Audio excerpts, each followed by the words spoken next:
Big Boss season 7 Malayalam live അപ്ഡേറ്റിലേക്ക് സ്വാഗതം. ഇന്ന് സെപ്റ്റംബർ 10. ഇന്നത്തെ ലൈവിൽ എടുത്തു പറയാനായിട്ട് വലിയ സംഭവങ്ങളൊന്നും തന്നെ നടന്നിട്ടില്ല. അല്ലെങ്കിൽ ലൈവ് കാണുമ്പോൾ നമുക്ക് ഓരോ കോർണേഴ്സിലും ഓരോരോ കാര്യങ്ങൾ പലതും നടക്കണ്ടല്ലോ, നമുക്ക് അതിനെക്കുറിച്ചൊക്കെ പറയാൻ പറ്റും. പക്ഷേ ഇന്നത്തെ ലൈവിൽ ഒന്നും തന്നെ ഉണ്ടായിരുന്നില്ല എന്ന് വേണം പറയാനായിട്ട്.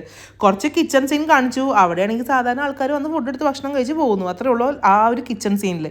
പിന്നെ എടുത്ത് പറയാനായിട്ട് രാവിലെ മുതൽ ഇപ്പോൾ വൈകുന്നേരം വരെയുള്ള ലൈവിൽ ആ ഒരു ടാസ്ക് തന്നെയാണ് കാണിച്ചുകൊണ്ടിരിക്കുന്നത് കേട്ടോ.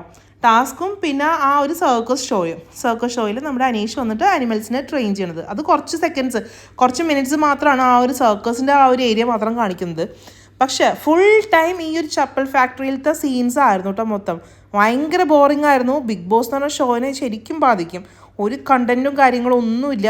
ഇന്നത്തെ ലൈവിൽ മൊത്തം നമ്മുടെ ആദിലയും അക്ബറും തമ്മിലുള്ള വാക്തർക്കം തന്നെയായിരുന്നു കേട്ടോ. മേ ബി ഇത് അക്ബറിന് ഗുണമായിട്ടായിരിക്കും വരാം. ബിക്കോസ് ആൾ നല്ല രീതിയിൽ തന്നെ ആ ഒരു ഒരു ഇഷ്യൂ ഉണ്ടാക്കാൻ നോക്കുന്നുണ്ട്. അതേപോലെ തന്നെ മാക്സിമം സ്ക്രീൻ സ്പേസ് കിട്ടാൻ നോക്കുന്നുണ്ട്. പുള്ളിയുടേതായിട്ടുള്ള കുറേ കാര്യങ്ങൾ പറയുന്നുണ്ട്. പക്ഷെ നൂറ എനിക്ക് അത്ര അങ്ങോട്ട് നല്ലതായിട്ട് തോന്നിയില്ല കേട്ടോ. നൂറ രാവിലെ മുതൽ വൈകുന്നേരം വരെ ഒരേ ഡയലോഗാണ് പറഞ്ഞുകൊണ്ടിരിക്കുന്നത്. ഞാൻ മുതലാളിയാണ്, എനിക്കിഷ്ടമുള്ള പോലെയാണ് ഞാൻ ചെയ്യാന്നുള്ള രീതിയിൽ ആ ഒരു കാര്യം മാത്രമാണ് നൂറക്ക് പറയാനുള്ളൂ.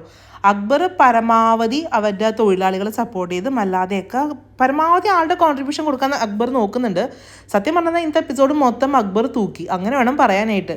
വേറെ ഒന്നും തന്നെ ഇല്ല. ഈ ഒരു ചപ്പൽ ഫാക്ടറിയുടെ ഉള്ളിൽ ബാക്കി എന്തോരം കണ്ടസ്റ്റൻസ് ഉണ്ട്. എല്ലാവരും ഒരു മൂലയ്ക്ക് ഒതുങ്ങി കൂടിയിരിക്കുന്ന കാഴ്ചയാണ് കണ്ടത്. ആർക്കും ഒന്നും ചെയ്യാനില്ല.